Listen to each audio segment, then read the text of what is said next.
Calling to order the City of Plymouth Planning Commission regular meeting for Thursday, January 18th at 6:30 p.m. Could we go ahead and take a roll call, please?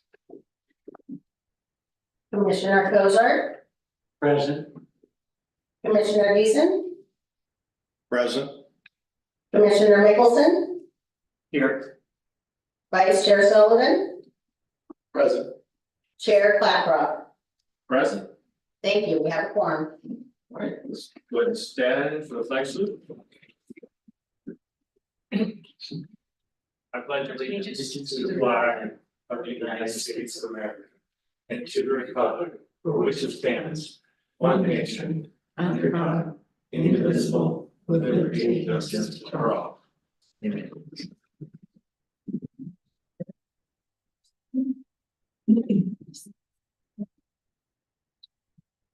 So just an announcement, members of the public not attending in person may submit written public comment prior to the meeting by emailing your comment to the Planning Commission Secretary at dknight@cityofplymouth.org. Before 3:30 p.m. on the day of the meeting, emailed public comments will be distributed to the commission and made part of the official record. All right, we will go ahead and move to the approval of the Planning Commission regular meeting agenda for January 18th. 2024. Do I have a motion for the approval of the regular meeting agenda? You do, I'll make a motion that we approve the agenda. Thank you. Second, I'll second that. do we have a roll call vote? Commissioner Kozart, Yes. Commissioner Deason, Yes.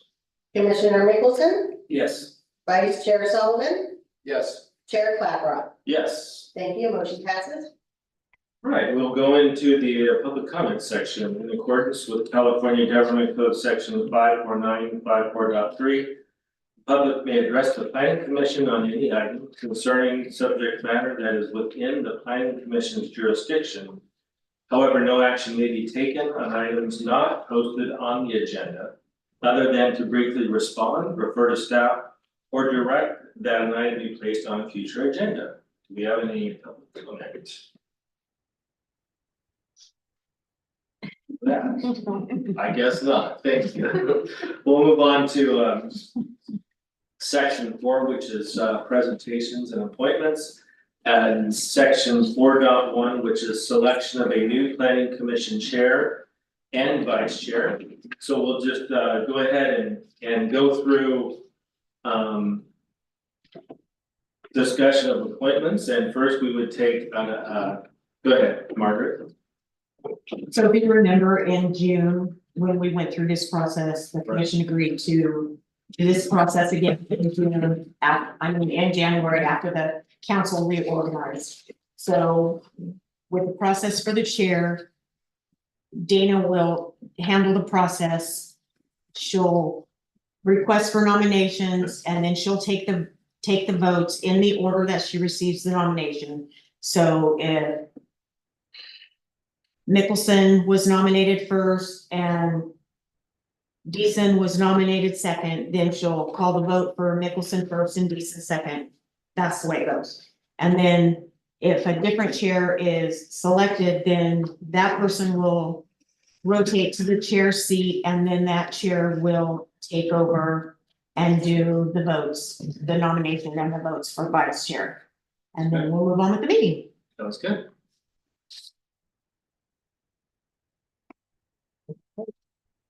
All right, are there any nominations for our chair position? This is Vice Chair Sullivan. I would nominate Tom Mickelson for the chair. Are there any other nominations? All right, I will close the nominations. Since we only have one, we can move on to the vote. All right. Commissioner Kozart, are you in favor of Tom Mickelson being the chair? Yes. Thank you. Commissioner Deason? Sure, yes. Commissioner Mickelson? Yes. Vice Chair Sullivan, Yes. Chair Clapper. Yes. Thank you. Tom Mickleton is now Chair Mickleton. Congratulations.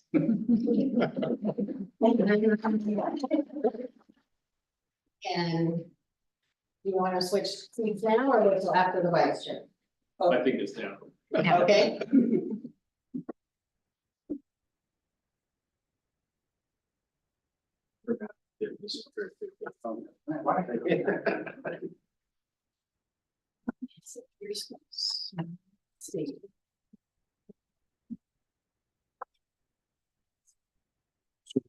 Oh, boy. Thank you very much.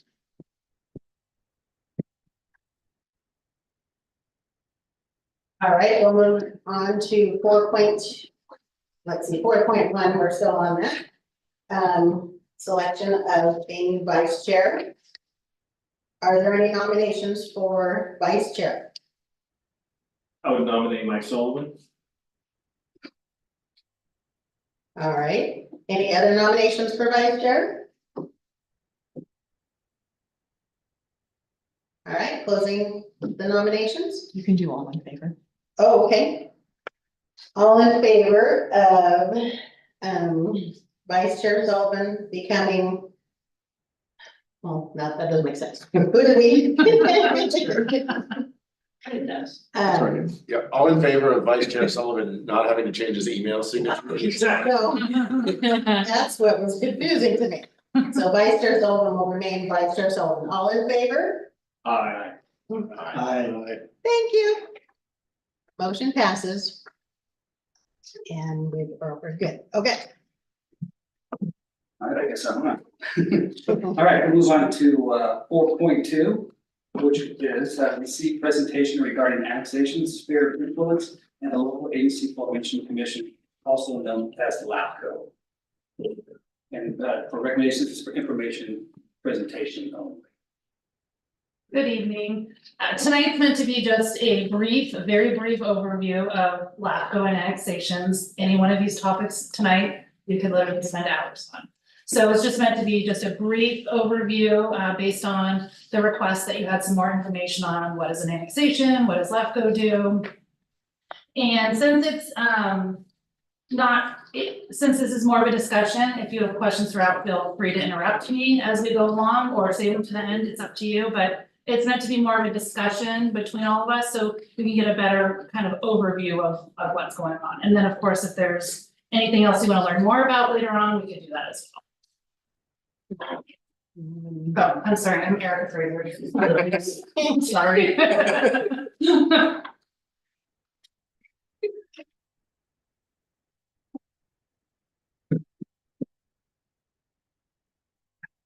When I use that, so go through something.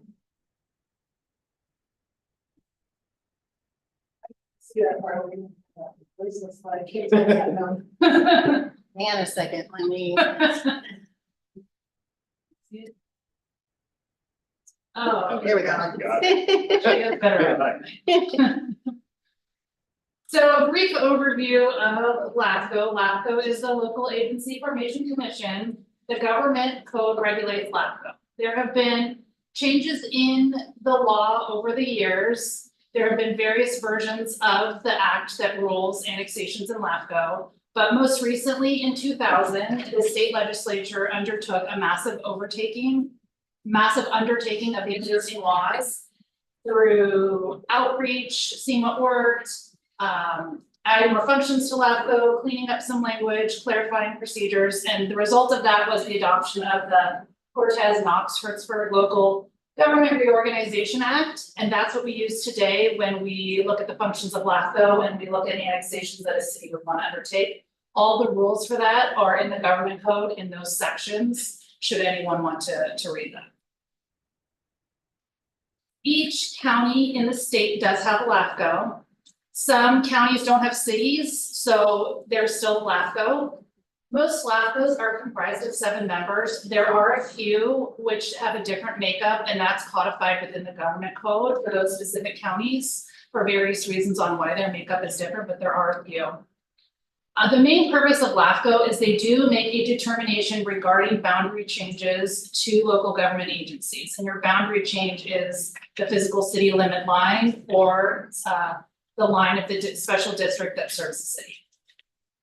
They are also actually charged with reviewing the sphere of influence within each city in the area that the LAFCO serves. So Amador County LAFCO is charged with reviewing the city of Plymouth's sphere of influence at least once every 5 years and making recommendations should they feel that it needed to be changed on their end. The city, of course, can also make a recommendation to change their sphere if they wanted to.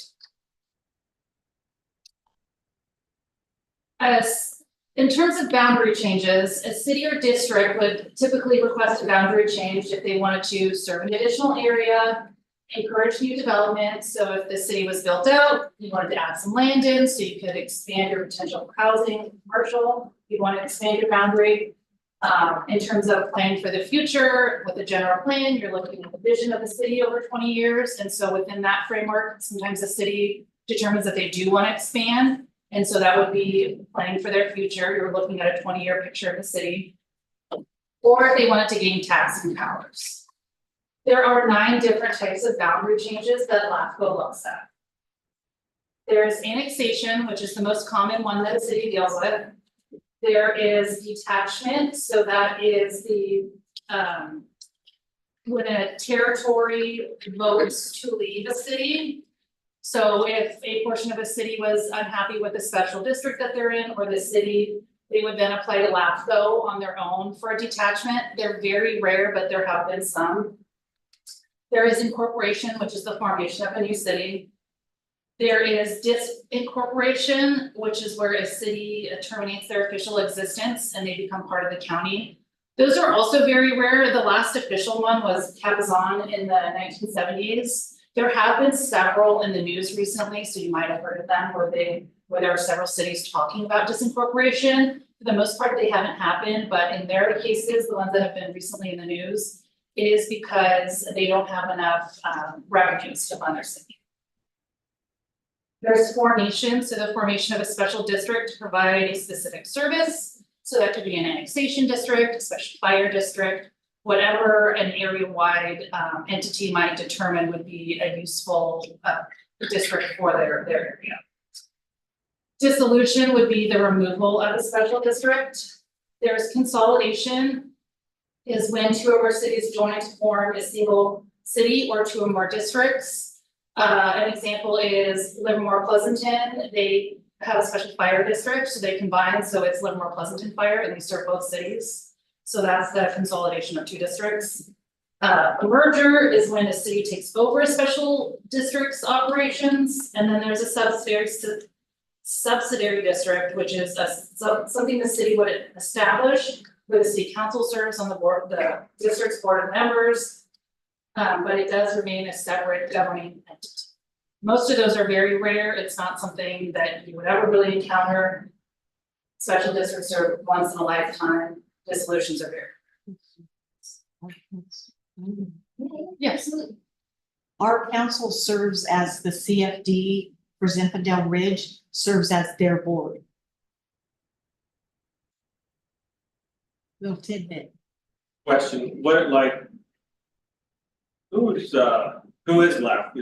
Is that like a commission in Amador County, or is that a state commission? So it's a county commission. The makeup is, off the top of my head, I cannot remember. It's a member of the public. It's 2 members of like the city council members. So rare to come up against it.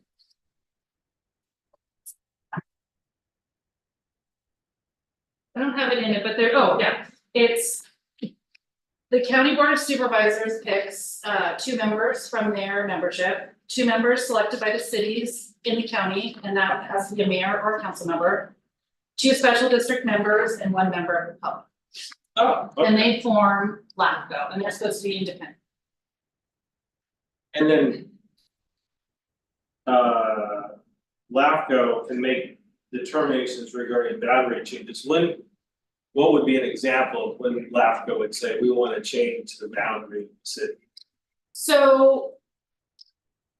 I might have that question answered later, if you wait a second, do you wanna, Yeah. wait, maybe not? Yeah.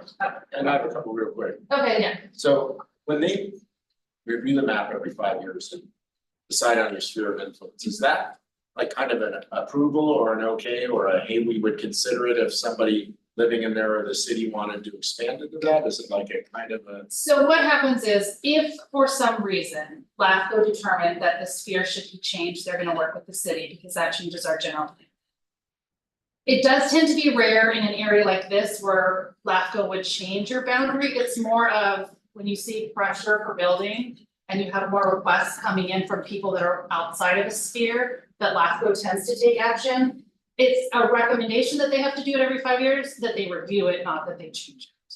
So it is rare where they do change it on their own, it's more in urban cities. but it certainly makes it easier if something's like on our map inside the red line, it's not city limits, it makes it easier to get it through LAFCO if it's already in the sphere of influence. You cannot annex any land that is not within your sphere. Gotcha.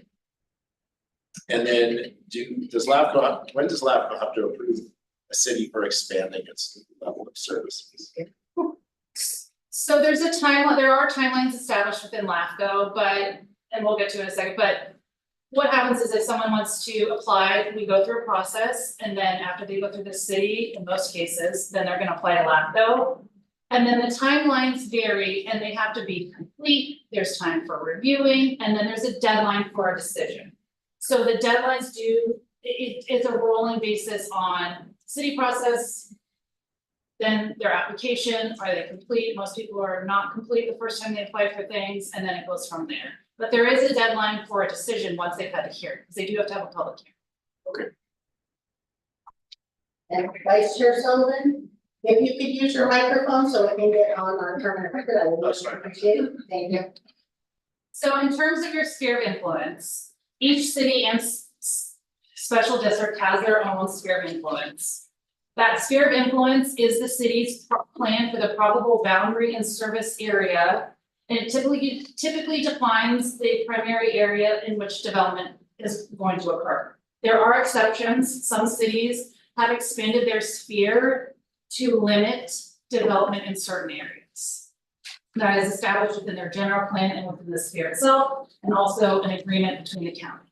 And they just want control of the land so that someone doesn't develop it for whatever reason. It could be a historic site, it could be there could be natural resources, it could be a scenic area, it could be for whatever reason. There are some reasons where some cities do have a sphere of influence that doesn't anticipate growth in certain areas. But for the most part, your sphere is anticipating where the city's network.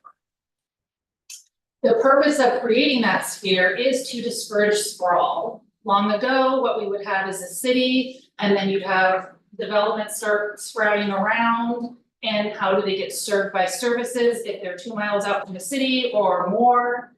And you have infill that could occur, which would be proper planning where you do infill development first and then move out. And so there would be pockets of weird developments that were hard served. Each general plan within the state of California includes a land use map, which shows the location of the city limits as well as the sphere for the city. And then land uses are determined in that general plan land use map, so it will designate a property, for example, agriculture, residential, commercial. And again, annexations can only occur on land that is within the city's sphere of influence. If someone goes to LAFCO and they are not within the sphere, that is a problem, the sphere has to be adjusted. When was the last time the city of Plymouth sphere had been adjusted? You know, offhand. I don't. I was, if you do that, was. I don't know off the top of my head. Okay. This latest map has a map dated February 3rd, 2021. I'm not sure if that's. But I would imagine that's about the time. The Yeah. county website that has all the maps, they're all 2021, so I'm assuming they just did a new map. for everyone. So I'm not sure. The assumption could be made that around the general plan, at least this sphere was looked at, which is the general plan is 20 years old now, so 20 years.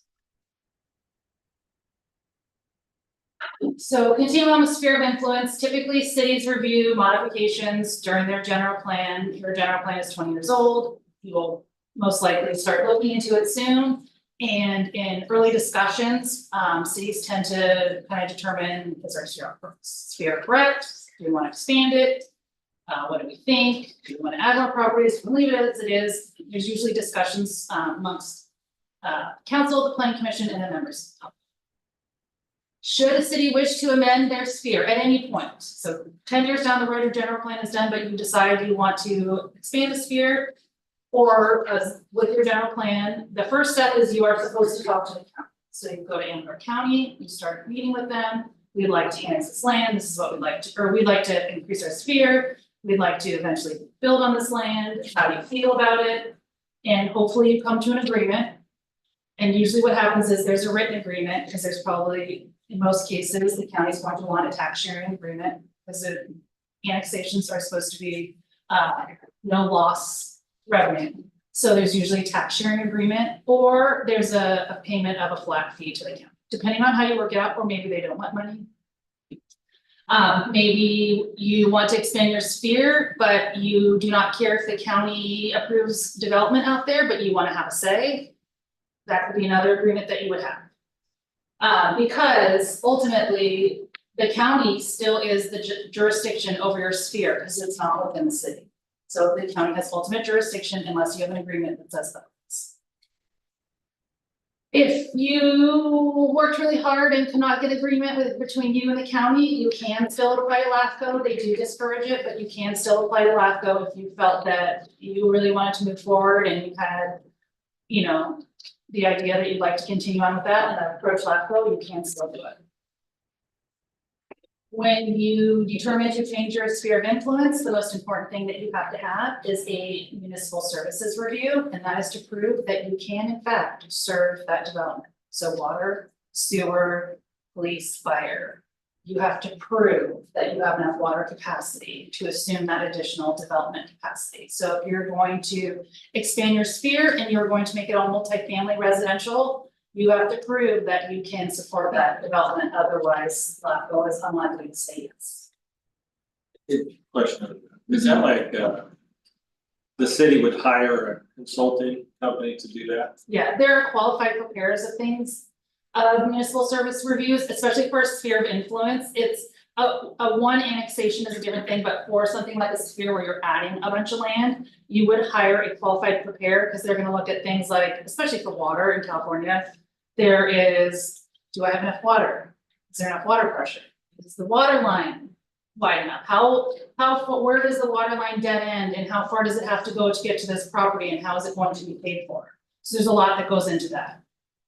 So that would all be within that, and that's usually there are people that is all they do. That's their job. So that's who you want to hire.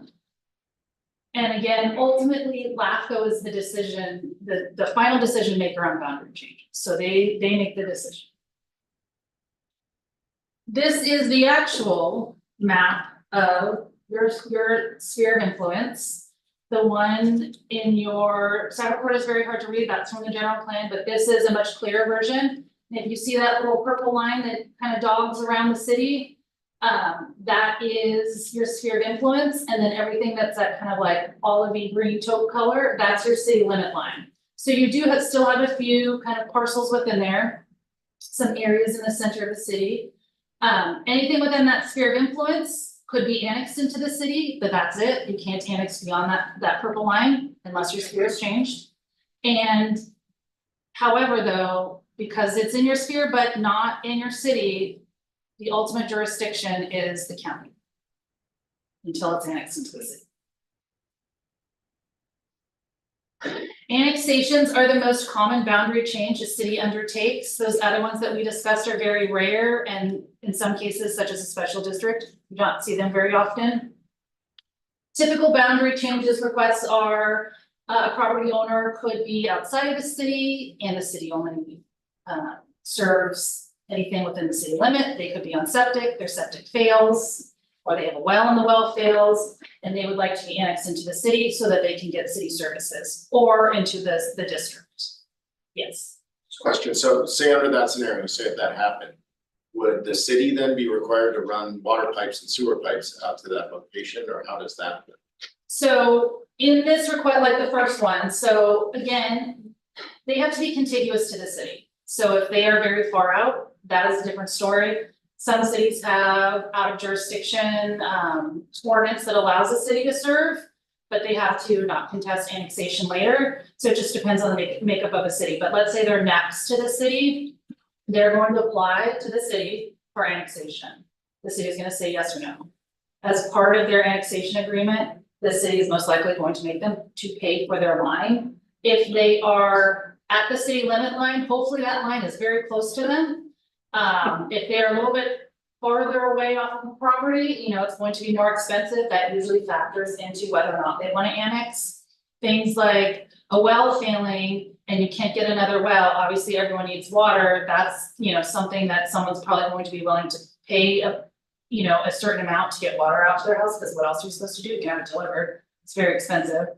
A failing septic, in a lot of cases, if your septic fails and you're on a smaller lot, there is no room to put in another septic, and even if there was, septics are very expensive.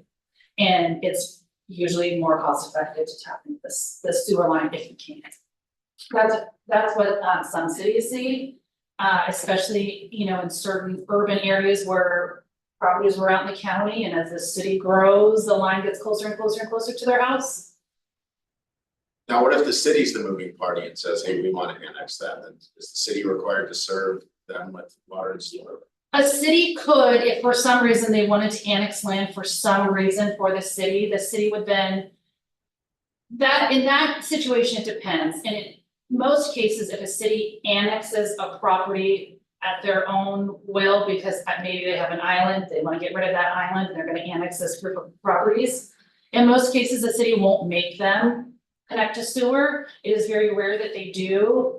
But then those property owners could connect to sewer without any hassle if they wanted to in the future. That is worked out as part of the annexation and the annexation agreement when that would go through. Great, thank you. The second most common type is a developer has a parcel of land and they wanna build, and the county says, I'm not built, you're in their sphere of influence, we have an agreement, you need to annex into that city. And then they request to annex into the city so they could build their residential development, commercial development, whatever it is, and then of course get services. Again, annexations can only be approved for land contiguous to the city. There are many cities that have islands in it, that is a very old approach to annexations, they are not allowed, and most cities and LAFCOs will not allow them anymore. But there are some that do exist in California. And all annexations have to include a plan for services, so our developer wants to annex into the city, we need to know, how's the water line getting to you? How is the sewer line getting to you, what are you paying for, and is there even capacity? Because some cities don't have capacity.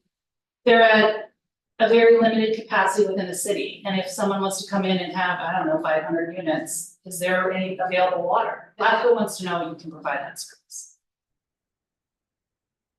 This is an example of an island, this is what is not allowed anymore. If you can see this blue area, that's the city.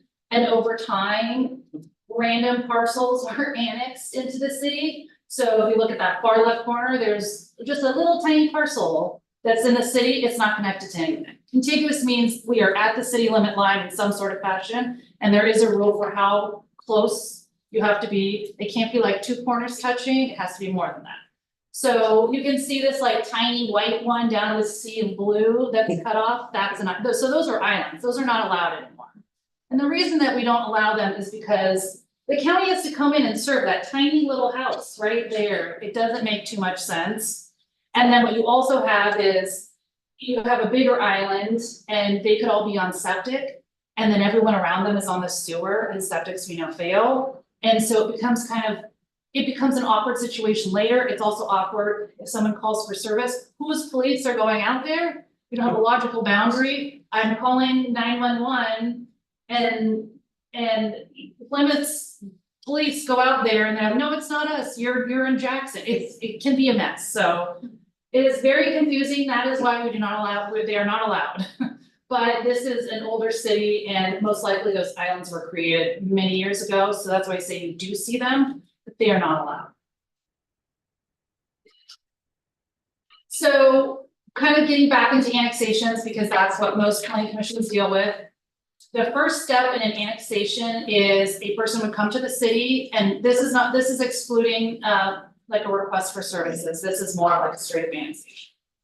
So they would come to the city, they would submit an application for pre-zoning, and you do have a section in your zoning ordinance that regulates pre-zoning.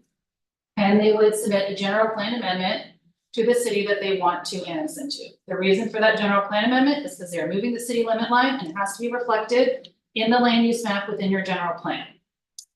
The purpose of the pre-zoning is it establishes the zoning designation for the property upon annexation by LAFCO. So we're gonna pre-zone it, let's say to standard residential. LAFCO says, yes, you're officially annexed, and then you appear on the map as standard residential for your city. If for some reason, and it does happen, someone wants to annex into the city and the general plan land use, let's say, designates them as commercial and they want to be residential, they can still apply to the city, but now that general plan amendment is also to amend the actual land use designation within that map. It's not just the city limit line anymore. If the land use map designated you as commercial, you're changing that land use designation. And annexations, general plan amendments, rezones, those are all discretionary. And the city council ultimately makes a decision on it, but the city council is not required to approve them, it's all discretionary. The pre-zonings are first reviewed by the planning commission. The planning commission makes a recommendation to the city council, who then acts on it. Review under the California Environmental Quality Act is required. Annexation into a city assumes development potential of the city. The exception would be, I'm next to the city, I need your services, I have my plan for services. There's an exemption for them because we're not anticipating development potential of that site unless they are sizing the line that could allow future increase in density of the site. That would be an exception, that is very rare. Following an annexation, there is a 2-year prohibition for changing the zoning or general plan designation. What we've had sometimes is that a developer comes in and his site is designated as rural residential, very low intensity. He's fine with it, he comes in, he gets annexed, and 6 months later, he comes back and says, I'd like to be. You are supposed to have a thoughtful annexation, the annexation is supposed to be what you want to do. That's why that 2-year prohibition is in there, is to prevent people from coming in under a lower density to kind of circumvent the rules in CEQA, and then coming in with a much more intensive project that may not have been approved had they requested it.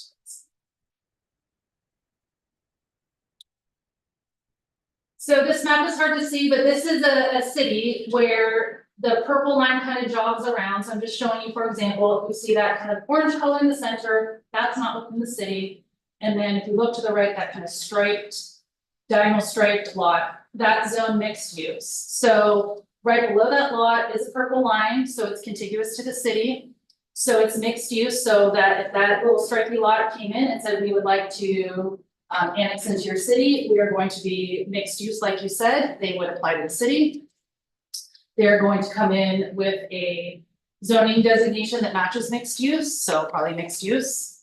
And they're going to go through CEQA review, which would anticipate their potential max development based on the general plan. So if the general plan allowed for a development potential of 200,000 square feet of commercial plus 200 residential dwellings, CEQA is going to evaluate that, plus the ultimate kind of build out of that site. So you're looking at biology, water and sewer, do they have it?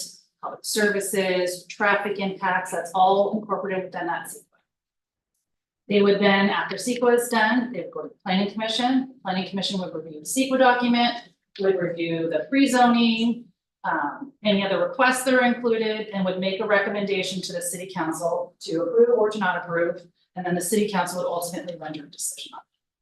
There are some properties like down in here, the city has islands. If you look further down, the purple line kind of jags around and there's some large lot residential developments. If one of those residential lots came in one day, smack dab in the middle of an island and said, we would like to annex, the city would say no, because they're not contiguous. But what they could say is, you are not contiguous, but if you take 3 more properties with you, then you will all be contiguous. And so cities sometimes encourage that. Where someone comes in, they have a good idea, they're not contiguous. Would you go talk to your neighbors and see if they will join with you? In a lot of cases, they will, because now they're in the city. And especially on a large lot development like this, or if a developer wanted to come in and they were multifamily and the lot below them was commercial and they all went together. You know, it's a lot cheaper to go together than it is to, you know, wait years and then do it on your own. So that's just some basic kind of annexation examples. That's kind of all I had for tonight. If you have more questions for me or anything I didn't answer, feel free to ask. Yes, Last one, I promise. that's it. You can ask this. So you've talked a lot about if these residents in this area Mhm. wanted to start annexation, they come in and talk to the city, probably submit their planning. What if it's the opposite situation where the city wants to annex something? Is that something where it starts with city staff, then goes to the planning commission, then goes to the council, then goes to LAFCO, or kind of how does that go? Yeah, so I'll go back to this, I'll go back to this kind of example where we have all these weird islands. Some cities are trying to clean up their islands because it's very convoluted. And so there's a process that a city goes through in trying to clean up the islands, in which we have to work with the property owner. We have to kind of get them to agree, we go forward to LAFCO, there's a whole process for that when the city is kind of enacting an annexation. Any other questions or comments? Erica, thank you very much. It was very helpful, very insightful. I appreciate it. Very well done. Thank you so much. Okay, move on to section 5, which is the consent calendar. And it looks like we have one item on the consent calendar, 5.1, which is the approval of the planning commission regular meeting agenda minutes of November 16, 2020. We have a motion to approve the minutes. We're gonna do, be 4.3, That's me. accessory dwelling unit. There's no 4.3. It was moved to regular. Oh, okay. All right. Erica, would you see if you can get, the the presentation down? Like, can you shrink it with I the? think if you get that escape, it'll go away. Perfect, thank you. All right, to approve the agenda minutes of November 16, 2023, Commissioner Kozar, I'm sorry, I couldn't hear the question fully. Yeah, I think we need a motion first, on 5.1 to approve the regular meeting agenda from November 16th. I'll make a motion that we approve the commission regular meeting agenda minutes of November 16th, 2023 as included in the packet. Thank you. I'll second that. Thank you. And a roll call. all right, Commissioner Kozar, Yes. Commissioner Deason, Yes. Commissioner Clapper, Yes. Vice Chair Sullivan, Yes. Chair Mickelson. Yes. Thank you, motion passes. Thank you. Item 6, public hearings are none. Item 7, unfinished business is none. And number 8, new business. 8.1. We're going to receive a presentation regarding the regulations concerning accessory dwelling units and possible direction regarding regulation and ADUs in the city of Plymouth. And we'll receive a presentation and provide direction once we hear the presentation.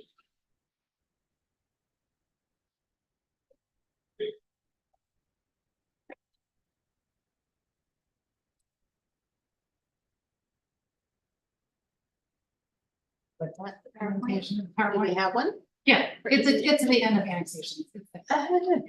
You have, let's see, Sorry.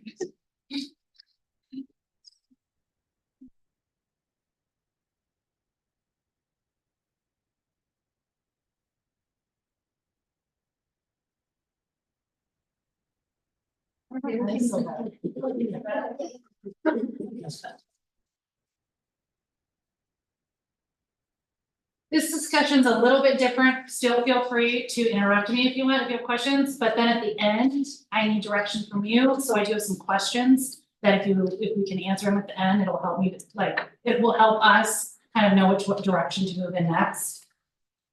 The state regulates accessory dwelling units, ADUs, they have many regulations, they change every year. There are several types of ADUs that the state recognizes. There's detached, so attached in your house, you build a separate unit. There's attached, it could be attached to the wall of your house, it could be built up on the second story, but as an attached ADU, it's sharing a wall with your house. Converted existing space, and that is the conversion of any space within your house, within a carport, within a accessory structure, within a barn, within any sort of thing that is currently on your property. And then there is a junior accessory dwelling.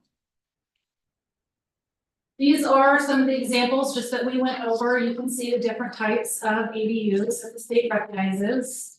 The most common tend to be the conversion of existing space or a detached. The general requirements from the state of California are that we are required to allow ADUs on the property. It is considered permitted by right. We cannot conditionally permit them anymore. Some cities used to conditionally permit them, and no more. It is permitted by right. In anything where a residential dwelling is permitted by right or conditionally permitted, you have to allow an ADU. ADUs are exempt from density requirements. You cannot impose a density requirement to say that you cannot have an ADU any longer. Some cities used to do that. You must allow up to 3 ADUs on the property, and that is a very specific count. It's a JADU counts as 1. A conversion of existing space counts as a second, and then you could have a detached. So up to 3. You must allow the construction of an ADU that is 850 square feet to 1,200 square feet. If the city has an ordinance, they can lower that upper number down to 1,000. Likewise, the city can also allow a larger ADU if they chose to do so. If you are converting an existing space within a house or an existing structure, there is no limit on the size. The size limit is the size of the existing structure. So if you have a 1,000 square foot barn, you can have a 1,000 square foot ADU. A 5,000 square foot barn, you have a 5,000 square foot ADU, but only one.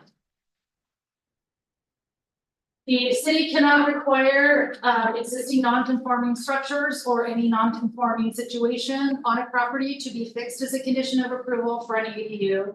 Many cities used to use ADUs as a way to require, let's say, you have a patio cover that didn't meet setbacks or a shed that was supposed to fence. The city would require that that be fixed as a condition of approval. The state has said you can no longer require that anymore. It's allowed to remain as is. Question for you.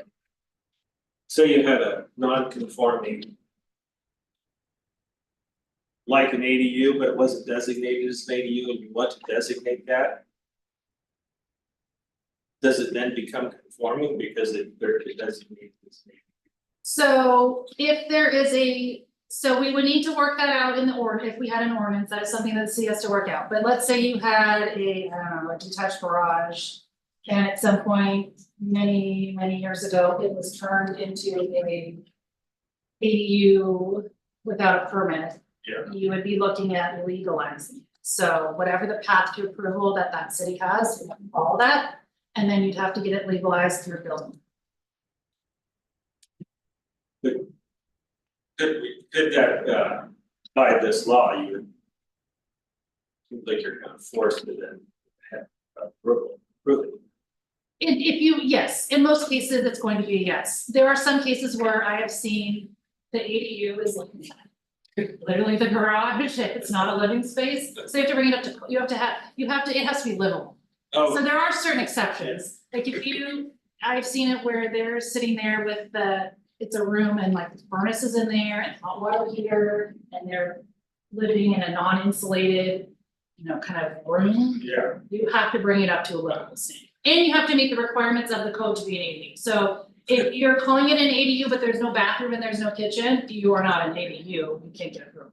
So there are exceptions, but for the most part, again, you can convert an existing structure to be an ADU. If that existing structure does not meet setbacks, it does not matter, you can still convert it. The state has really kind of limited a city's ability to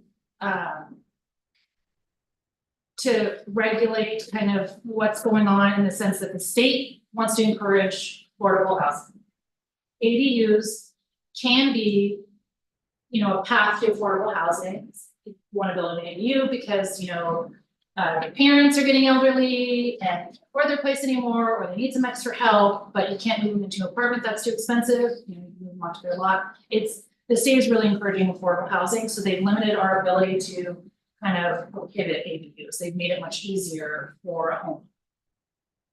And I might be asking you probably to this later, but if you do go by the state regulations, and you decide to go to a city regulation, you can't increase the ordinances or the steps. It still has to be, the base has to be what the state says. You have to admit, at a minimum, allow what the state allows. So we'll go over these development standards. At a minimum, you cannot change it. You cannot say, I do not agree with that side and rear yard setback, I want it to be 5 feet, you are not allowed to say that. You do, however, have some regulatory ability that's within the state. So I mentioned that if you don't have an ordinance, someone can have a detached ADU of 1,200 square feet in construction, you can lower that to 1,000, but you can also increase it if you wanted to. So there are some abilities for cities to kind of minorly regulate, what goes on. So in terms of front yard setbacks, the state says, yes, you can keep whatever the setback for that zoning district is, you can keep it. However, if that setback and the way that the property is situated preclude any 800 square foot ADU from being built on the property, you have to waive the setback to allow 800 square foot ADU. Yes. The side and rears, only 4 feet. Obviously, for a house, those setbacks are much larger. We mentioned this before, if it's an existing structure, even if it doesn't meet setback requirements, lot coverage, whatever it is, they are still allowed to remain, you get to put your ADU in. Distance between structures you can regulate, and the city of Plymouth requires 6 feet between structures, so that can remain, that's in your code right now. Lot coverage is the same as the zoning district, unless it precludes that 800 square foot ADU, then you have to waive it to the 800 square feet. You cannot limit the number of bedrooms, so you can't say you can only go to the studio, you can only have 1 bedroom, you cannot have any limit on bedrooms.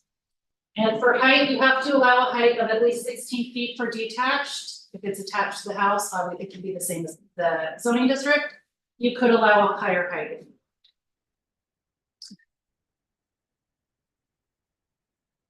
Junior accessory dwelling units are a very specific type of accessory dwelling unit. They are only allowed in single family zoning districts, so they're not allowed in multifamily. They are created from the conversion of an existing space within the walls of the house. So within your garage, within your existing footprint of the house. They cannot be more than 500 square feet in size. They are limited to 500 square feet. You can, if you needed to, add 150 square feet to the house to allow for egress and ingress. So if it was on the 2nd floor and you wanted to build a stairwell, you can do that, because as long as it's less than 100 square feet. You cannot say that you want to build a porch. That does not count. It's only for ingress egress. So there are specific rules for junior accessory dwellings. They have to have a kitchen, but they can share a bathroom with the inside of the house. So, and if that was to occur, there has to be a door from the unit directly into the house. They can't exit, let's say they're in the garage. The requirement can't be, I go out my main door on the side and I have to go around the back through the sliding glass door. That is not allowed. You have to be able to access the house from inside.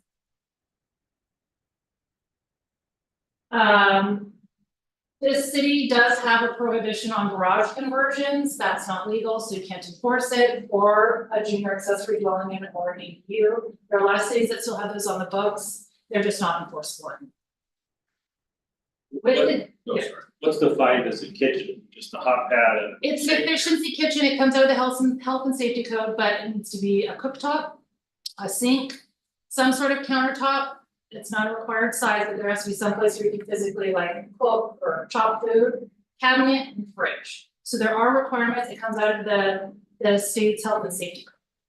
And you have to follow those as part of a JAD, so I can't just have like countertop and call it a day, that's not a kitchen. Multifamily ADUs are also allowed. The state is specific in what is a multifamily property. It does not matter the zone. If it is a house on a multifamily zone property, but it's a single family residence, it is not multifamily. If it is a attached house in a single family residential zoning district, even though it doesn't meet the zoning, it is multifamily. And the rules for multifamilies are established by the state, but what it is they get two detached ADUs. Plus, they can convert non-livable space up to 25% of the total number of units. So if you had a 100-unit apartment complex, they get 2 units outside. And then they get to convert interior space up to 25% of the units, and density is not defined. Non-livable space is anything, it could be a pool room, a laundry room, storage, it's a boiler room, whatever it is that they're converting from non-livable space to livable space. And it's quite broad, the range of the area that they can convert. But they do get up to 25%, which is, if it's a larger complex, is large. And density doesn't. The state also establishes parking requirements. Parking is only required if the ADU is 1 bedroom or more. If it's a studio bed, if it's a studio unit, no parking is required. The space can be tandem and can be located in a driveway. So they can use their driveway to meet the requirements of the state if they have one. JADUs are the one exception where those are typically studios and they have to have replacement parking, because typically they're using your garage, but again, that replacement parking can be on the driveway. Maybe 6 years ago, cities used to make people expand their driveway apron to provide additional parking. That's not the state says, no, you cannot do that anymore, you cannot require additional parking basically. Most cities just require 2 in the garage. Now you can, now those 2 in the garage can go onto the driveway if they have.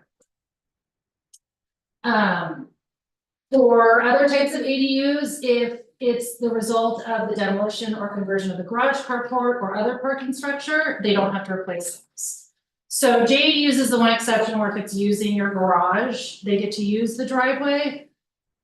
But if it's an ADU, which is gonna be larger than 500 square feet, they just don't have to replace it all. It's kind of a weird quirk. And street parking would never be, Street parking is off-street parking. So off-street parking is never counted into any uses required parking. That's because you assume it, when you assume your parking counts, you assume some sort of an overflow, you know, for peak demand or holiday season. And so that's really what street parking is supposed to be. Obviously, most single family residences have more than 2 cars. And in most cases, they don't park in the garage. So that is, the street is overflow.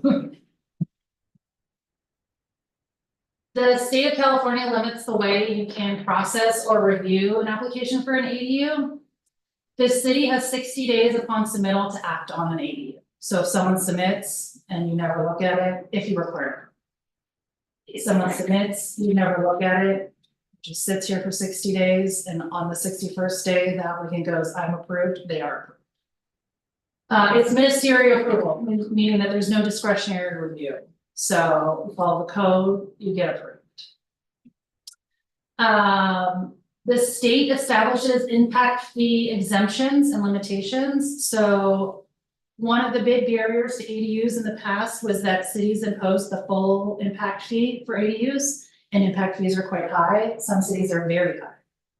And what that meant was nobody would build one because it was too expensive. So the state has said if it is under 750 square feet, so 749, the city cannot impose impact fees. The city.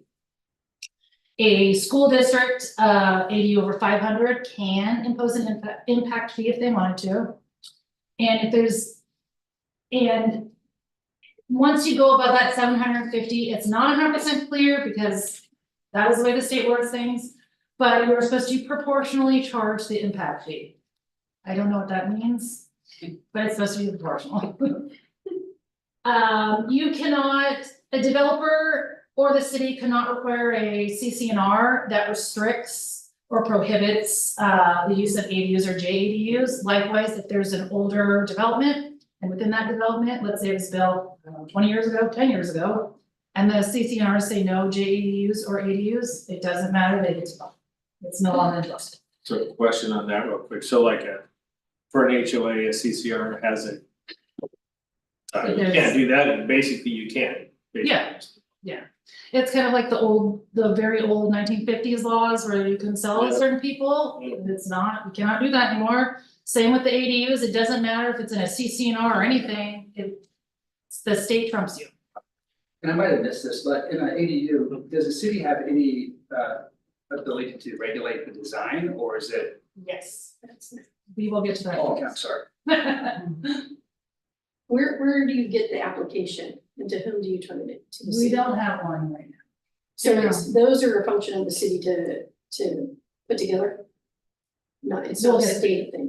We'll get there. All right, you and I are. One thing I do want to point out is Amador Water Agency did send us a letter kind of reiterating that they require people to get a will serve letter for ADUs before they apply for building permit. So when we get to kind of the later on, we'll make sure that people are notified early on so that they can start that process first before they spend a bunch of money, that they need to get that will serve letter as part of the process. So as the city of Plymouth does not currently have an ordinance regulating ADUs. You do have the 2020 state handbook on your website, which provides some information. It's a little confusing. I think it's written more for planners and designers rather than the general public. But you do have that available to people. Most cities tend to have an ordinance. I will warn you that the state changes the law every year, and so the ordinance gets updated every year. But what a city can't, if a city did establish an ordinance, you do have some flexibility. So we mentioned the height and we mentioned the size of the ADU. But you can have design and development standards. Now, the state does have, through the Housing Accountability Act, there are limitations on some things that you can do. It has to be objective, not subjective.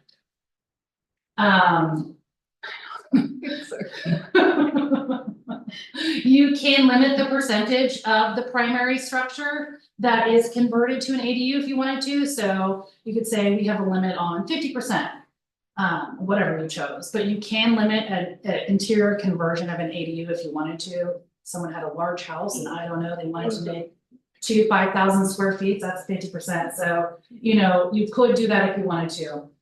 If you had an ordinance, you can establish the procedures for the review of an ADU. Most cities do require a planning permit, but some do not. It's just a building permit. There's a reason why some require a planning permit, and I'll go over those in a second. Some cities prohibit short-term rentals in an ADU because they get that waiver of impact fees. The intent is that they're supposed to be for affordable housing. If you're waiving the impact fee and someone is renting it out as a short-term rental, they are making money and the city is out the impact fees. So some cities, most cities do prohibit short-term rentals because that keeps it available for affordable housing, which is the intent of it. You can require 0 parking spaces if you don't care about parking. You just wipe the parking requirement, even though it's not that intense as it is, you can wipe it. You can limit hardscape in the front yard. Sometimes people want to build a detached ADU and then they want more parking, so they pave their entire front yard. Not very attractive. You can require separate utility connections. So you can say if you are building this ADU, they get their own sewer and water connection. Now the connection fees have to be paid, but not an impact fee. The reason that some cities require that is because cities tend to get lots of arguments where someone gets a water bill and then they tell you that your portion of that water was like $200 and your water bill was $100. So there tends to be arguments and then the city gets involved because it's people calling to complain. about the person that's renting it. Ask a question? Actually, I think we just go through with the presentation. Other questions? I don't know how this is done, so sorry. Typically, you would leave that for public comment. It's a lengthy presentation, so I'll leave it up to the chair. You can allow it if you want to. Okay, yes. It's just one person in the public, so I just It's up to you. highlighting the rules here, so yeah, if you have some public comment, we'd love to hear. When you mentioned the water and sewer would have their own independent metering, Mhm. does that mean they have an independent attachment to the city main versus pulling from the house? I thought ADUs were an adjunct or an addition to the initial hookup to a house versus a new hookup to a main. So there's usually a split, but it's up to, again, this is up to the city. Some cities don't wanna deal with the arguing and they require a separate utility connection. Some cities don't care, there's no separate utility connection, it's entirely up to the city, that's just a thing you can require. The state limits your ability to do so much in this case, this is just one of the lines that you could. Entirely up to the city. Thank you. You're welcome. And then lastly, you can include those objective design requirements, so. You could say. A detached ADU that's visible from the street has to be the same, painted the same color as the house. Or, you know, it's very rare, but some ADUs are on the second floor of a house. And you would say the ADU has to have the same exterior materials as the existing house, same, there's two different roofs, let's say, same roof materials, same windows and doors. You could craft it in that way, so the point is with objective is it can't be subjective, so I can't say, we want it pretty, that's so subjective, you know, the state says no way.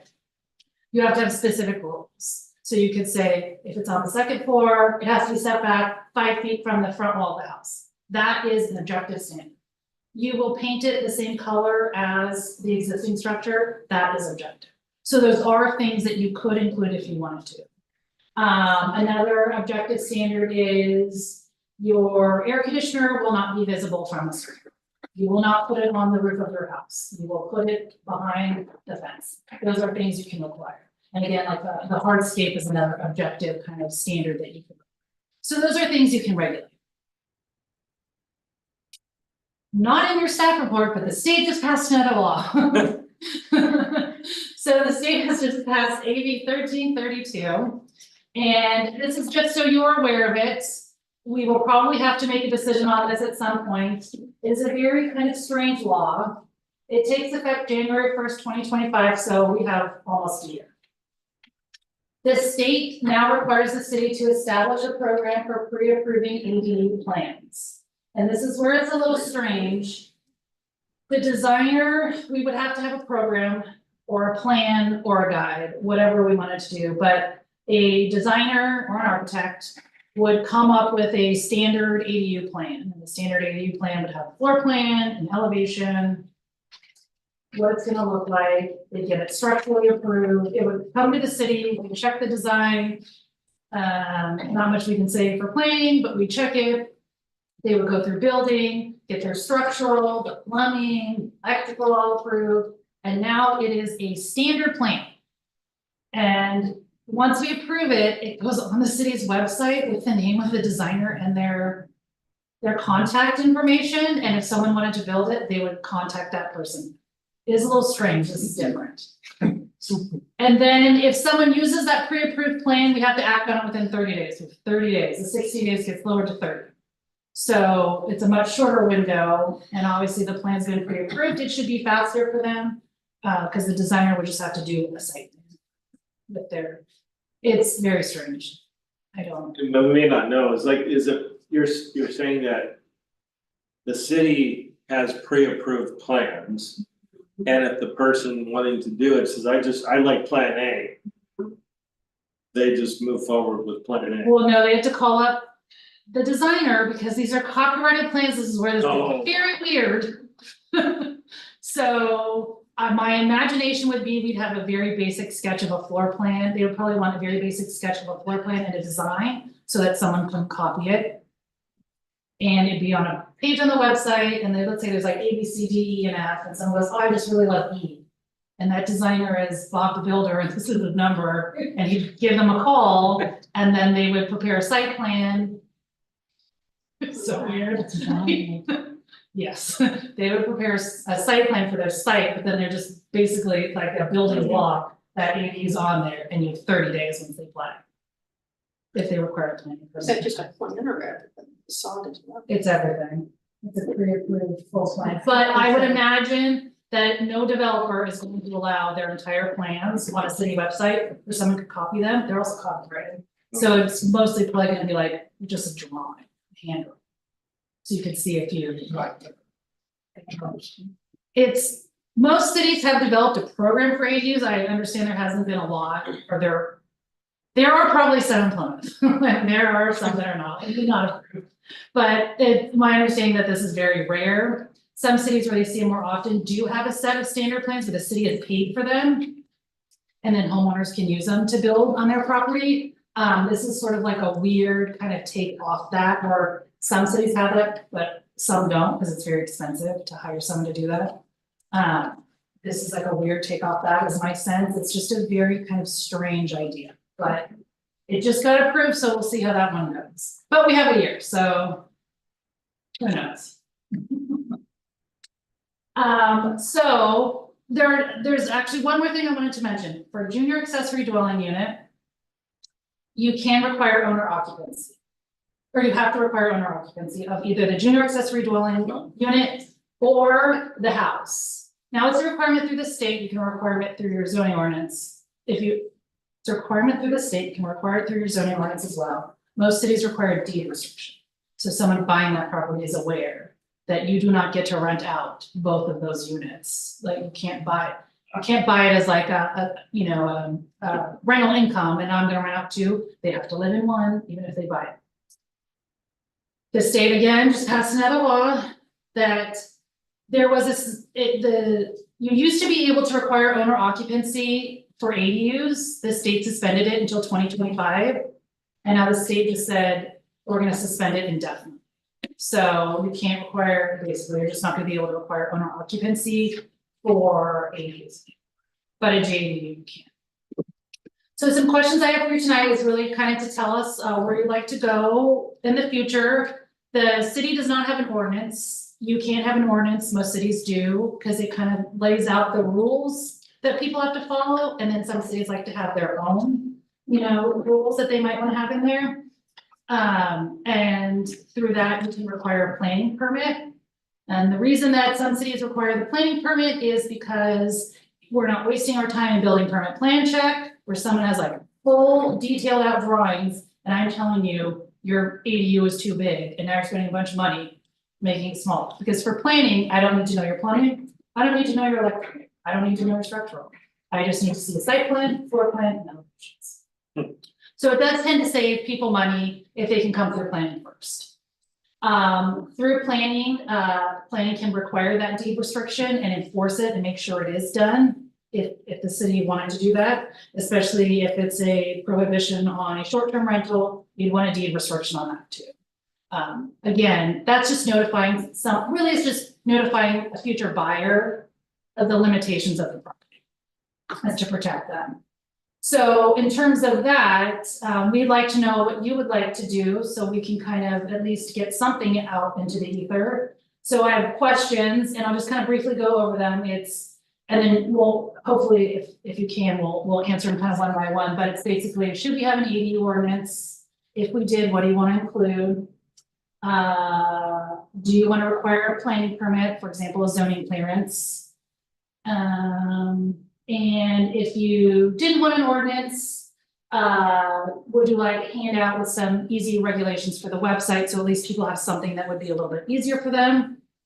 I will warn you, the ordinance will probably have to be amended every year. Just kind of the way it's going. The state changes every year. And I guess before we get to the questions, I think it's a good idea to start, work our way down, but does anybody have any questions before we get started on the questions that the staff has? Okay, I guess we can start with question number one, should the city have an ADU ordinance? Thoughts, or Mike, so you? Yeah, I think we should, you know, as the planner said, that handbook that's on the site is confusing. I think most people, when they're trying to figure out if they wanna build something on their land, or if their neighbor is doing something and they have questions about it, I think the first place people turn is to the ordinance code. So I think it's important to have that in there. I also think that there are some limitations that are allowed. Not all of them, but some of them that would be important for us to have here as well, so that's my. I agree with that. I think we ought to have something set up because it's totally new to me and it's very informative. And I think that people ought to have some supervision over what they're doing. Bill?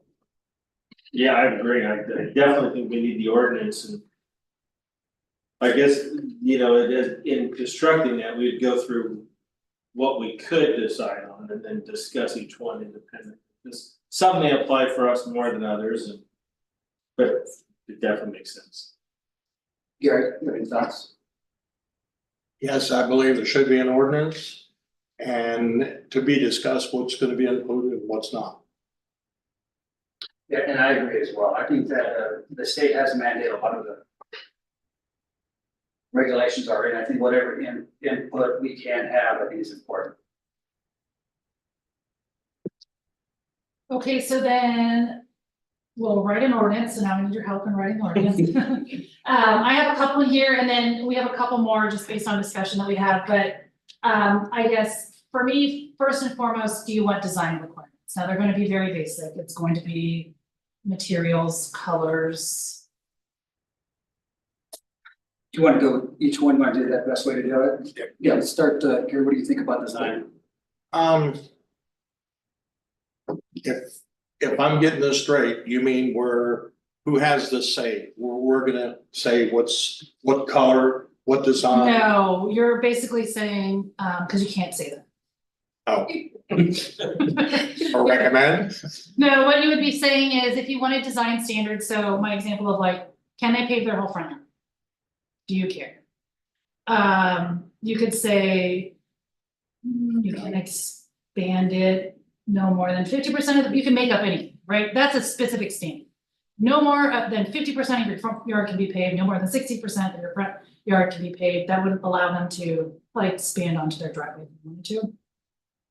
And then you could say, the color and material of the house has to be replicated onto the ADU if it's visible.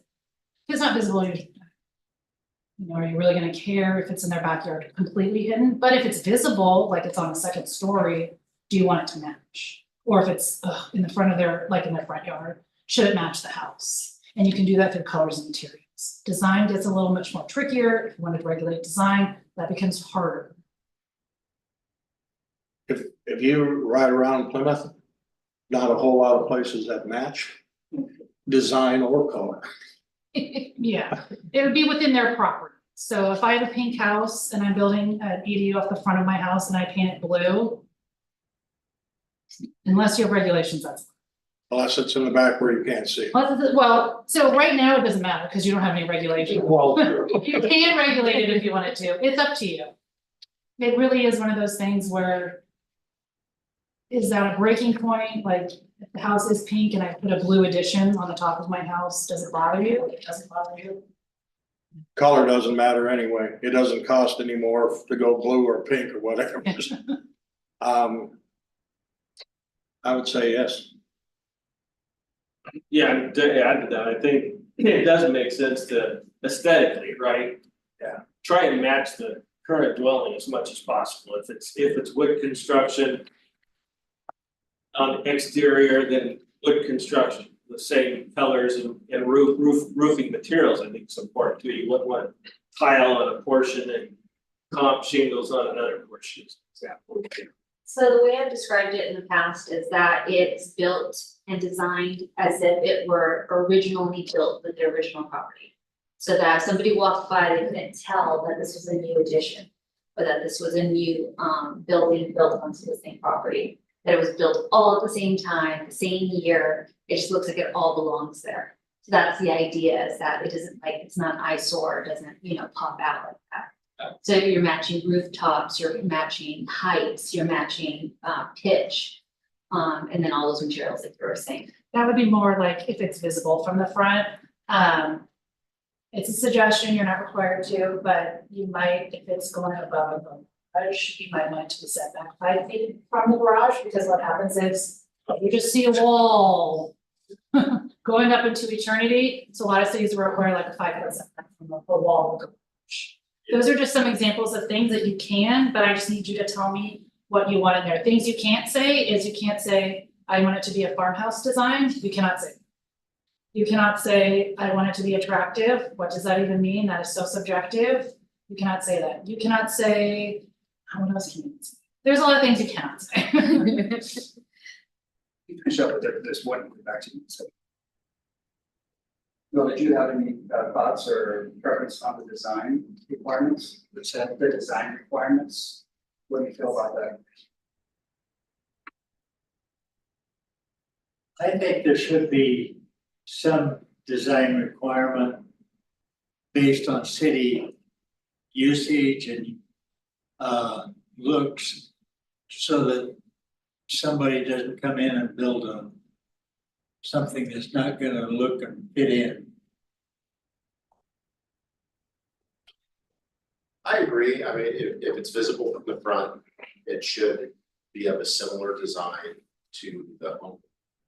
And I agree with the comment about the setback on top of the garage, even a big wall. The one thing that I would limit this to is new construction.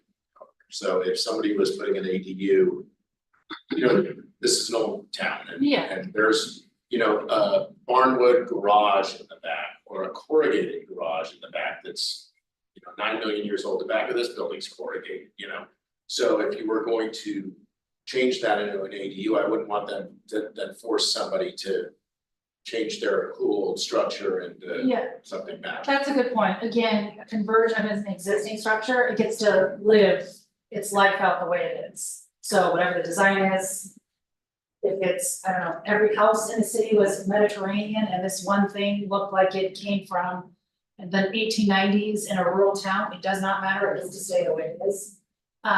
It really only applies to new construction, your buildings, right? So, and then you can regulate it that way. So any existing structure, it doesn't matter what it looks like, you have to allow it. Unless it's a hazard, because remember, health and safety doesn't apply. Is there a way to like, I don't know, have a list of things? Cause I don't know necessarily, cause I think you made some good suggestions, but maybe some examples of things that we could. We just need an idea of what you're looking at, and then what we'll do is we'll come up with a list of suggestions. And then you'll redline them, or you'll like highlight them, this is great, or we really don't agree with this. So yeah, you'll be able to go through the entire ordinance and all of our suggestions for development studies. Again, the state has limited what planners and cities can do in terms of design. It used to be more of a working relationship where we could get good designs out of people, and the state has said that can't occur anymore because some cities were denying based on design for whatever reason. So that's been limited to us, and it becomes harder and harder to kind of find those ways in which you can regulate design.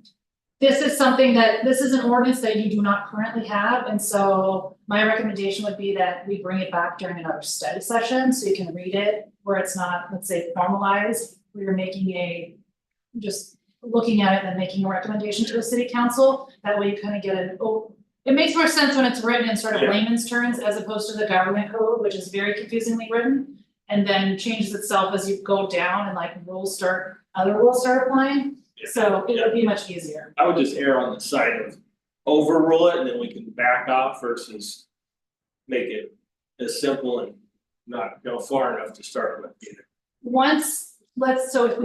You said you wanted an ordinance, so let's say the ordinance gets passed, once it's done, you have to send it to HCD. And they'll tell us if we overreached, and they'll make us change it, so we'll know right away. Jason, did you have a comment? what is the, I don't know how this all works, so you're making an ordinance. What is the public input on an ordinance and the passing of it? Because there's some really good ideas that a lot of people might have, but maybe you have an ugly structure, which is kind of where you were going, I think, Mike, is you've got a structure that's partially made of corrugated metal. Now you're putting on a new ADU that's not attached. If you have to repeat the design of the original ugly structure, you now have two ugly structures. So that isn't the right idea. However, you put a second story on something, of course you want it contiguous. You want the same colors to come across. And there's a lot of new build things. Does it just, I mean, there's manufactured homes, there's modular homes, you know, there's, that are done in a really nice fashion. So so as a public person, and I just am fascinated by all this stuff. So there are prefabricated ADUs that you just buy and they basically drop into your yard, and there are kits. And you could do like a manufactured home, there's many options for an ADU. Most of those are behind your house, you will never see them. And even with a pre-manufactured, let's say, I don't know, if for some reason you can see like the tip of it, you can change the roof materials and you can change the color. So you can easily fit it within these guidelines. The design more comes into effect when that ADU is attached to the house in such a fashion, so it's like in the front yard maybe, or it's like attached onto the second floor, and they are very rare, they're not very common. They do exist, they are very rare, that's when one of those design guidelines do apply. One thing I did mention was historic structures, and there's a whole set of rules for those, then the state has their own rules and you have to follow them again. But you know, it's very rare where you see a property from all four sides where they couldn't hide a pre-manufactured paper house. So depending on what you have going on and what you want to build, I bet we can find one that is much. There's so many options now, there's so many different styles, there's so many, and that's if you wanted to buy a prefabricated one, obviously if you're building it from scratch, you can design it. But the prefab ones are tend to be more cheaper, and they have so many styles now. They have Mediterranean, they have mission styles, they have craftsman, they have early American. It's just incredibly amount of variety that they have. And another part of your question, I think you correct me if I'm wrong, Margaret, on this. You know, we're gonna do kind of some suggestions, and draft's gonna come up, it's gonna come back for us again. There's gonna be the ability for public comment, discussion, and I'm sure there will be more when that comes around. And then it goes to the council after us, correct? So then there's another round of public. Yeah, I didn't know what the process was. So it's my recommended approach would be study session, so you have the draft language in front of you, because again, this is something quite new, it's not in ordinance right now. There's the state telling us what we can do, there's some things we can do, it's kind of just an interesting bird. And so a study session, which obviously is noticed, public intent, they can comment letters, they can attend and comment, they can call us and ask questions, they can do whatever they want to do. That's just a study session. Then we go to public hearing at the planning commission. So let's say you told me to change 10 things, and I come back to you with those 10 things changed, or I say you asked for 10, I can only do 5, the state says no to the other 5, whatever it may be. Come back with the official draft ordinance. The official ordinance, let's say, then you would make a recommendation on it to the city council then adopt it. So there's 3 opportunities for comment, so in writing, over the phone, in public meetings to kind of comment on it. And during that public hearing for you guys, what'll happen is if there's a section on there that you want to omit, you can approve it with omitting certain sections if you all agree on it. And so then we can go ahead and take that revised version to city council. So we don't have to bring it back to you unless you ask for us to bring it back. And at the study session, you can also request another study session if you don't feel comfortable. So you can ask for us to bring it back at another study session, or you can ask for us to agendize it for you to make a decision at the next planning commission meeting.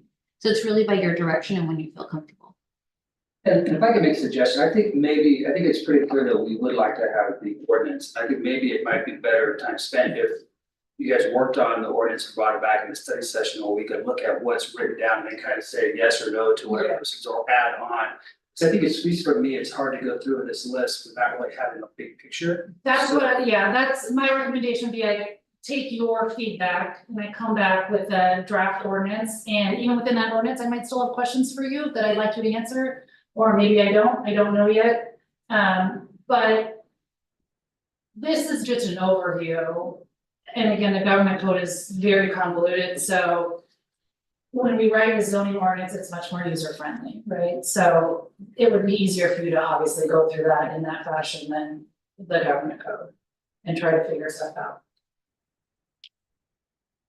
Yes, I mean, But we do need answers to Yeah. these questions. okay, Because we do need to know if we want to include these in the initial ordinance for you to review. okay, so then we're at the B, which is to allow a larger, smaller ADUs. We want to start on your thoughts on that? And that's the between 8 and 1,200. So, okay, so for B, the state says if you don't have an ordinance, you have to allow 1,200 square feet. If you have an ordinance, you can lower it to 1,000 square feet, or you can make it larger, it's entirely up to you. I don't know if you are worried about size, you can follow the state, you can make them 1,000 square feet, so a little bit smaller, you can make them bigger. That's just for new construction though, because remember, conversion of existing space, sky's the limit, whatever that square footage of that existing ADU is. So we're talking about 200 square feet is what we're talking about here. For new construction. For new construction, well, it's 200, or you could allow, the state says 1,200, you could allow more. 1,500, you could allow 1,600. Smaller lots here, I think, you know, be wise to either keep it at where the state's at or limit it to 1,000. So I need to know though, where the consensus is on that one, because it's gonna get written into the ordinance. Want to start? Yeah, I would think say, all four I of would the say- items should be reviewed, by what, some proposal that they're wanting to put one in so that we could get a better idea of what they want to do, because if they just come in and said, we're gonna do this, we have no idea what they're gonna build or what's gonna happen.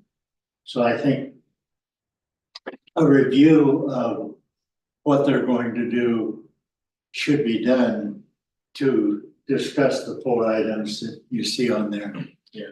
And I would say for a new construction, I would be I would support 1,000 square feet. I don't, it's an accessory dwelling unit, it's not meant to be the primary dwelling on the property, so I would recommend going smaller than the 1,200.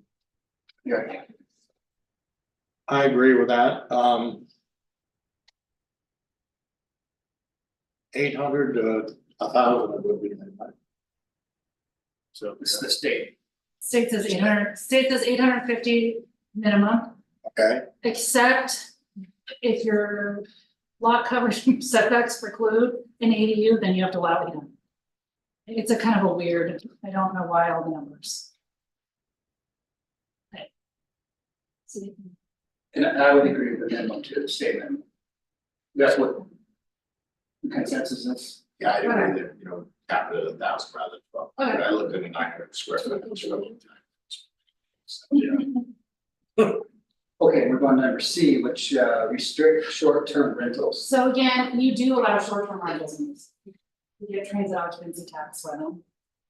If you didn't allow short-term rental, you remove the ability to collect a transit occupancy tax if they wanted to use it as a short-term rental. It's one of those things where it's the balancing act, do we want the transit occupancy tax? If they're not paying impact fees, it's entirely up to you, I have no thoughts at all, what's considered a short-term rental? anything under 30 days. I know this commission did maybe 2 years ago, recommend an ordinance limiting short-term rentals in the city to begin with. I don't know whatever happened with that. I don't know if that went to council or not. Just curious, You did something eliminating short-term rentals? limiting. Limiting short-term Yeah. rentals. I don't know what the limit is, but I can tell you, as of this moment, I am having difficulty collecting TOT from the short-term rentals that we have. I have some in compliance and I have some that absolutely refuse to pay their TOT. I have no way to force them into compliance because the current ordinance doesn't really have the teeth. Yeah, I'm curious if that's a subject for maybe a subsequent meeting where we can, if we can get a update on what happened with that, because I know we did type the ordinance up here. And I don't know, whatever went to the council. No, your It thought? did go. Okay, great. Well, since we're already limiting short-term rentals, my recommendation on this would be to limit this because our discussion back then was we are short of housing that's at an affordable price for rentals for people who work in the city, live in the city. So on that same vein that we had discussions about before into public comment, I think the prudent thing to do would be to not allow short-term rentals. So to encourage, somebody's gonna build one, it's going to be for somebody who works at a store, works at a restaurant, works at the cities. Mel, your thoughts on the short-term rentals, restricting them or not?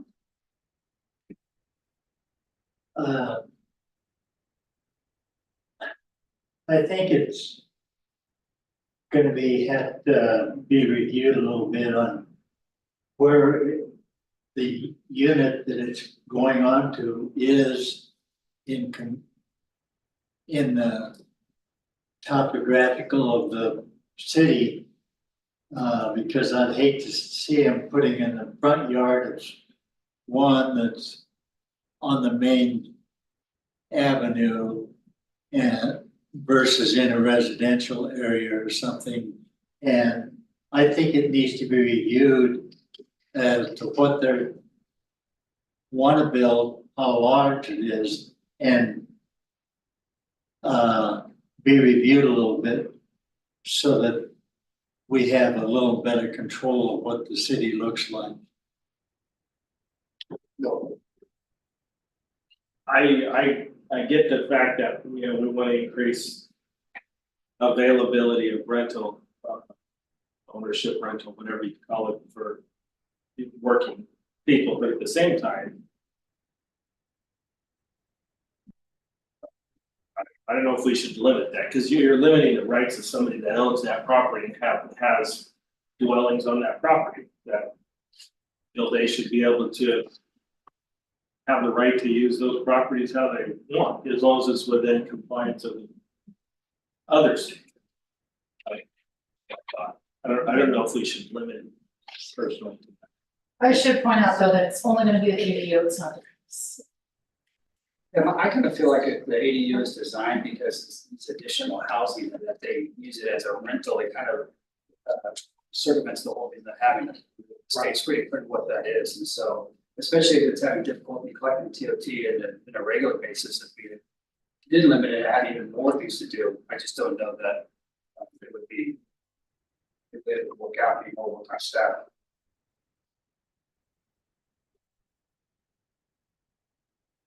Any other questions or any other thoughts on the restricting the short-term rentals?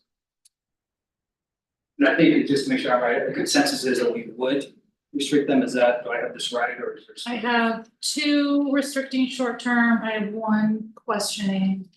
And then I have 2 where I haven't really gotten an answer on short term. We probably should, and the 2 that don't have us, we probably should get an idea of what your thoughts are. Short term. I say we restrict short term. All right, I have consensus, and since this was kind of like a big topic, I'll make sure I highlight it in the staff report, so you get a little bit more information. And just kind of reiterating that it's just the ADU, you cannot impose it on the house, and if someone wanted to rent out their ADU for longer than 30 days, you cannot restrict. So if you wanted to rent it out as apartment, that's still considered affordable, right? Because it was cheaper to build, it's kind of family housing essentially, your smaller units, they tend to be more affordable. It's a way for the homeowner to maybe make a little extra income.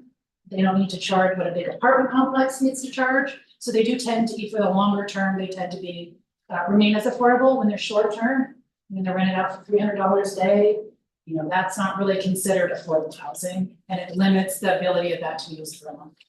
But I'll make sure that the study session staff report has more information, so we can revisit it if we need to.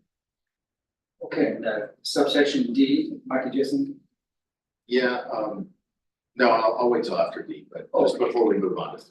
let's go to subsection D, reduce parking requirements. Know your thoughts on reducing the parking requirements? Basically, it needs a driveway as parking.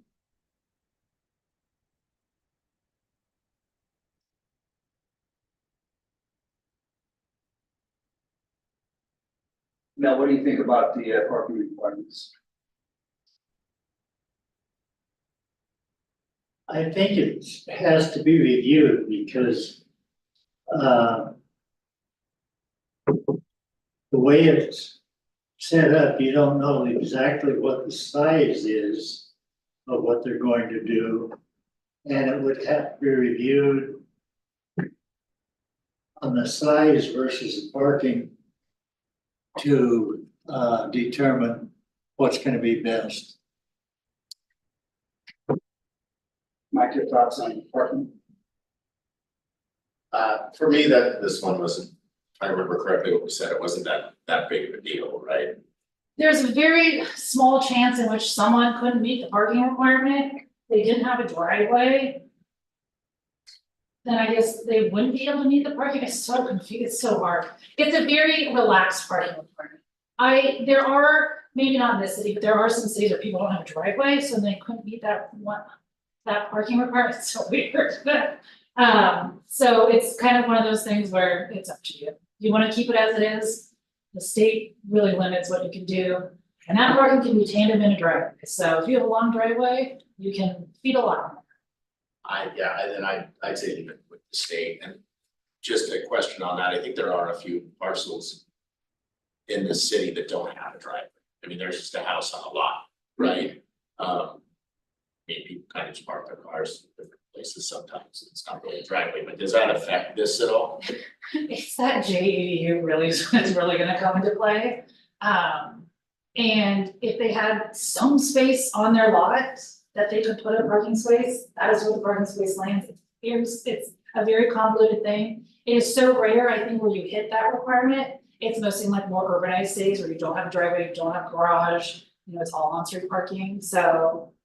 If it ever comes up, we can kind of cross that bridge when we've got to it if you wanted to, but, it's entirely up to you guys. For me, that's proven, it's just leave it the same requirement, but for everybody else. Go, Leave it, same, Gary, Leave it. and I say leave it as well. And then one that's not on here that Adriana reminded me of is, do you want to require a separate utility connection? That was the one I was gonna, not let us move on to talked about. My thought on that is, and Margaret, correct me if I'm wrong, just having a connection to the sewer is a huge cost. Correct, each connection in this city, so you almost could make affordable housing unaffordable just based on the sewer and water. Yeah, so. Based on that, and if that's a true statement, then I would be in favor of that. I think that's pretty good. The fact that our bills are on the higher side here, that could be prohibitive for somebody. No thoughts on the connection? I hate to say limited because it'll be limited for a small unit, but maybe it wouldn't be as limited for a larger unit. So it's gonna have to be determined by a review and an overview of what they're going on. So I don't think you could say you could limit the requirements, because you do that and then somebody with a small unit is gonna try to be, he's not getting reviewed, he's gonna do what he wants to do. So it's kind of a catch-22 situation, I think. Thank you. Gary, thoughts on the separate connections, utility connections? Wouldn't it depend upon the size What, of the ADU? I'm sorry, what? Oh. As, okay, what you're saying is, whether you want a separate connection. Yes. Do you want to require a separate connection? A separate connection does require the payment of a fee. I'd say yes.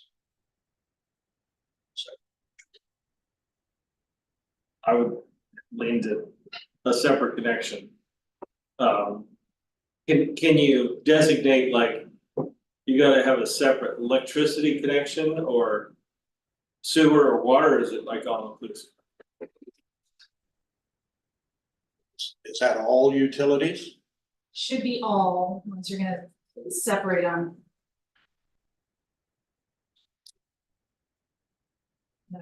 Cause then that's, I could also understand a cost prohibitive side, cause then you gotta pay the permit fees and then actually do the connections. Connection fees are high. Work to do that is expensive as well.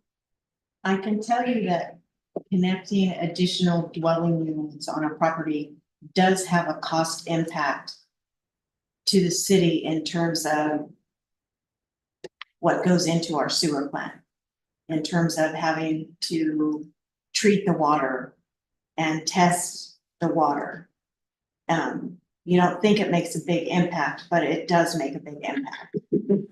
Of course, the water, they pay for the water. I'm not gonna address that side of it, but the sewer impacts, it does make an impact on the sewer side.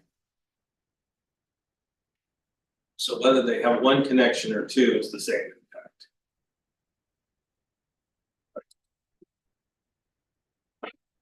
With two, the city gets more money to defer. It's just the connection fee that it can't charge an impact, so if it's under 750. So it's like a weird catch 22. Yeah, I don't know, it's hard to, I'm kind of leaning now to no, because it's like, say you're building it above the garage. That just doesn't sort of make sense either, you know, like you're requiring separate water and sewer electricity if you're gonna put a kitchenette in a bedroom above the garage. Which I think that most of, I don't know, most people probably do very small units, maybe for an in-law. Family member, potential rental, but. I would probably lean to no. Most people will be under 750 square feet, because once the impact fees get charged, it is very significant. Cities will range anywhere from $20,000 up to $75,000.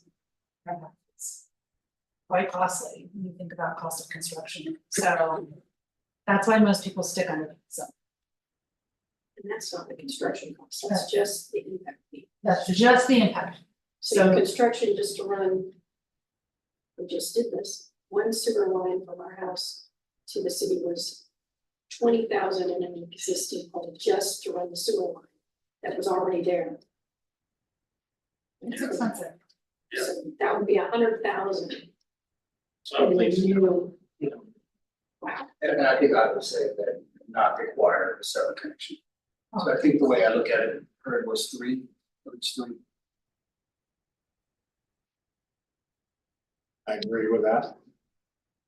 What I'll do is, I think we have a consensus then on no connection fee, we'll highlight it, give you the cost in this next staff report. So you have like, if you changed your mind, council did not agree with you, at least it's on record, that is what, if we were requiring the separate meters, that is what someone would have to pay. So at least it's in the record.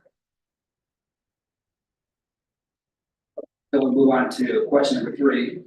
Should the city require a planning permit such as the zoning clearance for ADU and JDUs? So this is, do you want to require planning? The zoning clearance is the kind of like the lower tier of your planning permits and intended for things that are, you know, quite easy for a city to kind of review and get through and prove. Or you're not required to require planning. It's entirely up to you. You know, back to the question, as a planner, do you think that's a good idea? Is it smoother for you and for the? From a planning standpoint, for a couple of reasons, I do like the planning permit. It's not to give myself more work. It is because people will apply and they will meet nothing within the code.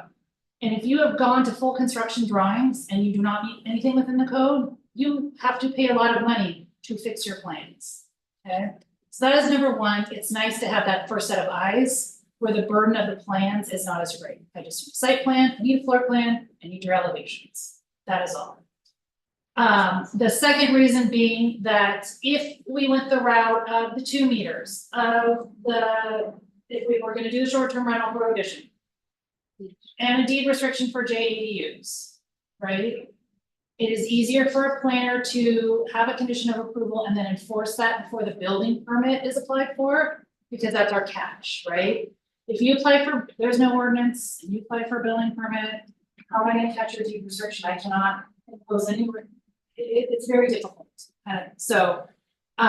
While you haven't had many, I have a feeling that you will start getting more ADUs, especially housing is very expensive in California. The rates at the housing costs in Plymouth are going up as they are in the rest of the state, and it's become affordable for both people that wanna have their parents live with them, maybe they can't afford their house anymore and they wanna live in an ADU on their property. That's a way to kind of keep their property that they can pass on to their children. Someone probably wants their children can't afford a place to live, that's a high concern. And it's a way for them to have an apartment for their children, on their property, which is cheaper. So I think in the coming years, you will see more. So it is something that's probably gonna start kind of building. Mike, your thoughts on that?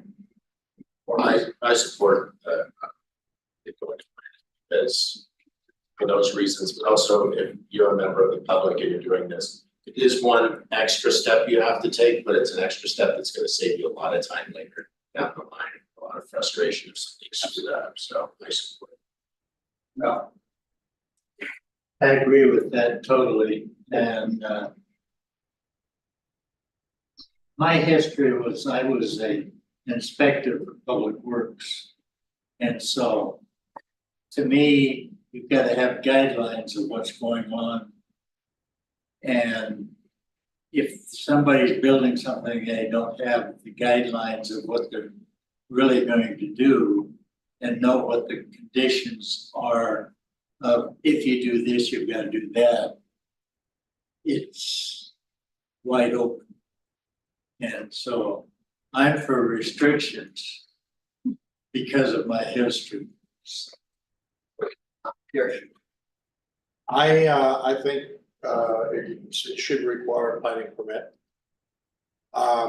It protects the people that are doing the work. Having an ADU gives them protection down the road.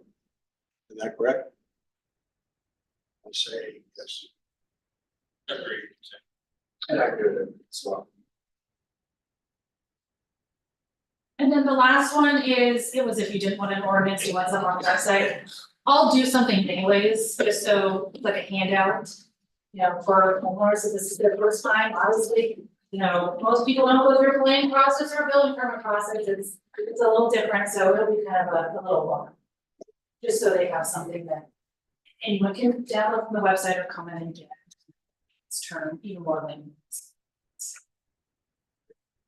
Thank you very much. We're gonna Okay, we're gonna move on to section 9, which is reports. We'll start with the commission. We'll start with Mike, reports.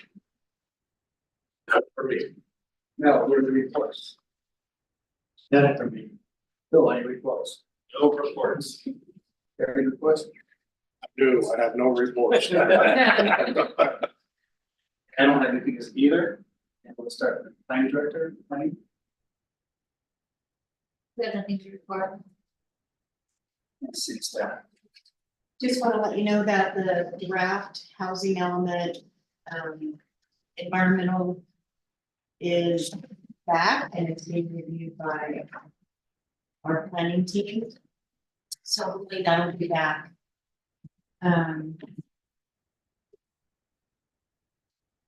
Relatively soon, and then we can bring it to the planning commission for your okay to send that to the council for approval, so we can send it to the county consultant, so we can send it up to HC. And then.